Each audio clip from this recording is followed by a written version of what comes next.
And then, finally, we have this problem. So, move ko na lang to. Now, we will have a bit of a lecture discussion for this item. So, for belt friction, ito yung formula natin. Tension tight is equal to tension slack multiplied by E to the power of mu multiplied by theta. Now, theta is the contact angle in radians. So, we have to convert this talaga into radians. For a while. Yan. In radians. Now, explain ko kung ano yung tension tight, ano yung tension slack. Yung tension tight is, this is toward the direction of motion. So, lagay natin toward the direction of motion.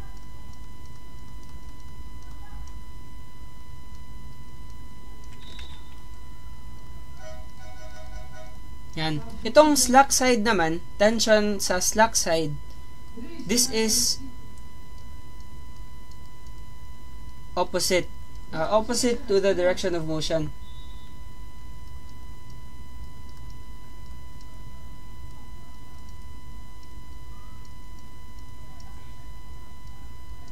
For a while lang. Yan.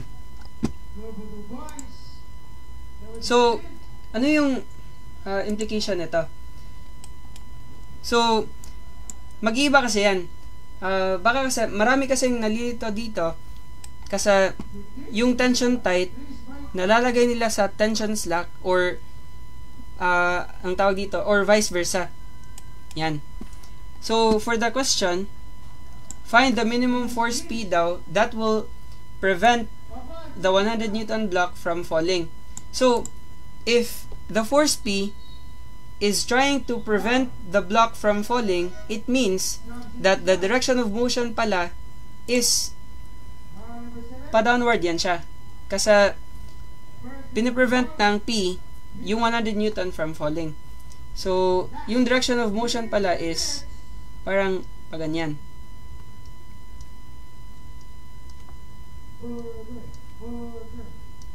Yan. Yan yung direction ng motion. So, yung question is, ano yung slack side, ano yung tight side? Yung tight side is, again, it coincides with the direction of motion. So, ito pala yung tight side ko. Tight side. Kasi, dyan yan siya mag-move. So, ito naman, itong force P, ito yung slack side ko. Yan. Now, merong dalawang ways to solve yung force dito. Yung forces natin. So, first, pwede natin yan siyang i-cut. Bala, erase ko na lang to. Yan. We can cut the cable dito. Yan. So, if I will cut the cable right here, then I have this resulting force. Meron akong tensile force dito. Yan. T. So, ano yung T dito? Diba, this is opposing the direction of motion, which is patungo dyan. So, this is my slack side pala. Now, again, this is still the conventional way. Meron akong shortcut na ituturo later. So, ito yung tension slack. Ito pa rin yung tight side. Yan. So, what happens is, diba, tension tight. Ano yung tension sa tight side? Yan yung 100 Newton force. Kasi, pag ikakat mo yan, yung tension na lalabas dyan is still 100 Newtons. So, for the tight side, we have 100 Newtons. Again, this is considering the first cut. Yan. So, 100 equals, tension slack is still unknown. So, gagawin natin tension slack. Yan. Multiply natin by E. And then to the power of mu multiplied by theta. Now, mu is 0.25. Yan yung coefficient ng friction. So, to the power of 0.25 pala. And then, I have to multiply this by the contact angle in radians. So, how can we determine the contact angle? First, we can draw a line dito. Yan. From the center, let's draw a line patungo dyan. Kasi in contact pa siya at this point up to here. So, let's draw another line here. Yan. Now, diba, this consists of a 90-degree angle. Yan. Parang 90-degree na sector. For a while. Let's make it straight. Yan. This is, diba, 90 degrees. Now, ano naman tong angle na to? We know that this is 45. So, itong contact angle dito is 45. While this contact angle is also 45 din. So, this is 45 degrees. Yan. So, the contact angle pala, yan, yung angle na in contact sa, ano mo, cable or, ano ba to, belt, magiging 90 plus 45. So, 90 plus 45. But, diba, this is still in degrees pa kasi yan. So, we have to convert that into radians. So, diba, pi rad is 180 degrees. Para mag-cancel yung degrees na unit dyan, and then rad na lang yung matitira. Yan. So, solve natin yung tension sa slack side. So, gagawin ko, 100 equals tension slack multiplied by E to the power of 0.25 times 90 plus 45 times pi over 180. Yan. So, solving the tension sa slack side, we have 55.485.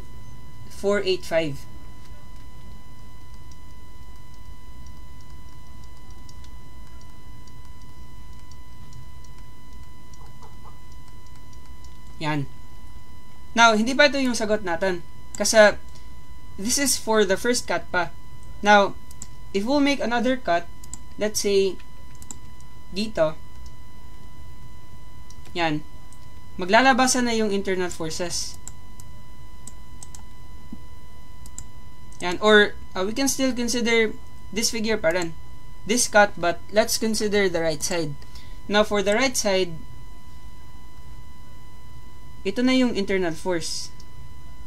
Yan. Now, diba, equal lang yan sila. Ito, saka ito. So, this is the tension. Now, look at the direction. This force is going toward the direction of motion. So, kung slack side siya sa left side, ito naman, this is now the tight side.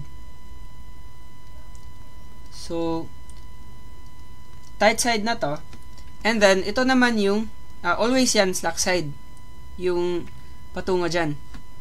So, if this is the tight side, mag-iba na yung, ano natin, solution. So, mangyayari is, ano na lang, for the first cut, parang yung nasa left. And then, ano na lang, right na lang yung ilalagay ko. Yan. For the right side of the cut, we have T tight. Yan na yung ano natin. So, T tight pala. I mean, unknown. Hindi unknown. Ito na yung gagamitin natin. 55.485. But, tight side siya para sa right side ng cut. Sorry. Yan. So, this is equal to the tension ng slack side multiplied by E, and then to the power of mu, which is 0.25, multiplied by the contact angle. The contact angle is 45 degrees only for this side. Yan. So, 45, multiply natin by pi over 180 para maging radians. Yan. But, di ba, yung tension ng tight side, alam na natin.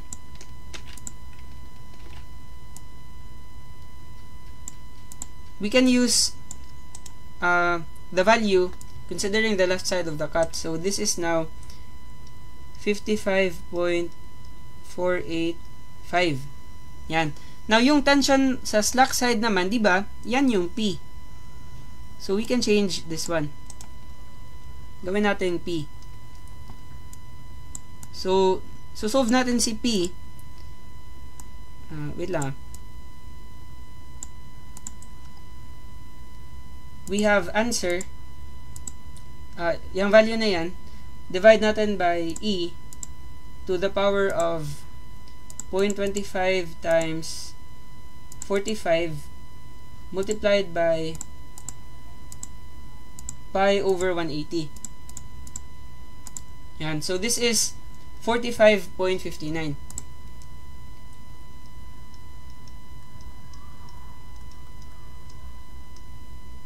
And this is naka-Newton na yan.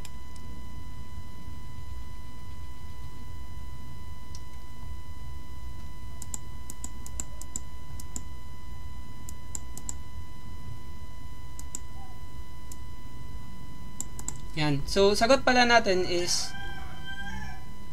ito, letter B. Yan. But, another way to solve this para mas madali is you can just use the total contact angle na lang. So, parang isang wala ka nang ikakat. So, bale, ito yung mangyayari. Wala ka nang cut. Gagawin mo na lang tong P. Again, tight side, slack side yung P. So, instead of 90 plus 45 lang, dadagdagan pa natin ng another 45. So, this is considering the whole system na. So, plus another 45. Yan. So, solving P, if you will try to check, pag gagawin natin yung 100, and then ito, this is now 90 plus 45 plus another 45. Yan. Magiging 45.59. So, automatic na yung sagot.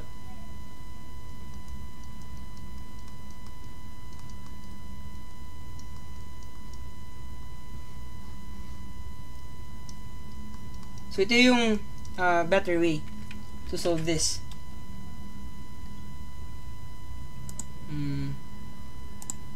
Yan. So, just take note na medyo magbabago to pag iba yung phrase ng question. Let's say, naka-phrase yung question na lagay ko na lang. If the question is parang find the minimum force P to begin to raise the block. Yan. Pag ito yung wording, the minimum force P to begin to raise the block, iba na yung tight side. Kasi if you are trying to raise the block, bala, ito yung direction ng motion na. So, ito na yung tight side, ito naman yung slack side. So, ganyan lang talaga. Madali lang yung belt friction, but ito lang yung medyo confusing. Kung ano yung tight side, ano yung slack. Kasi, usually kasi, yung nasa box, nakaganyan lang, T1 equals T2 E mu and then theta. Yan. But, medyo hindi clear all the time kung ano yung T1, ano yung T2. Yan. So, susulat ko na lang. the tight side is now will be now be along the direction of P. Yan. Whereas the slack side is toward the 100 Newton load. Yan. Ito lang. So, bala, if the question is to find the minimum force P to begin to raise the block, para holistic lang yung discussion natin, let me just copy this. Yan. So, magbabago na. Itong 100 Newton force, since we are trying to raise the block, ito na yung slack side. So, this will now be P. This is now P. While this is, papalitan natin ng 100. Yan. So, try down natin. 100 E to the 0.25 times 90 plus 45 plus 45 magiging 180 times pi over 180, magka-cancel yung 180. So, you can just input pi na lang. Again, 180 yan, divided by 180, magka-cancel. So, we have 219.33.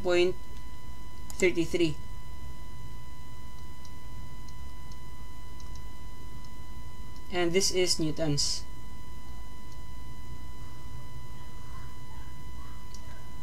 Now, this is to raise the block.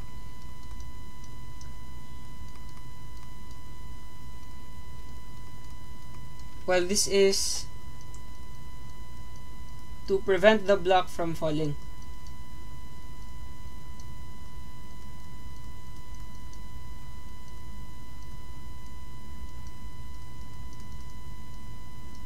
Yan.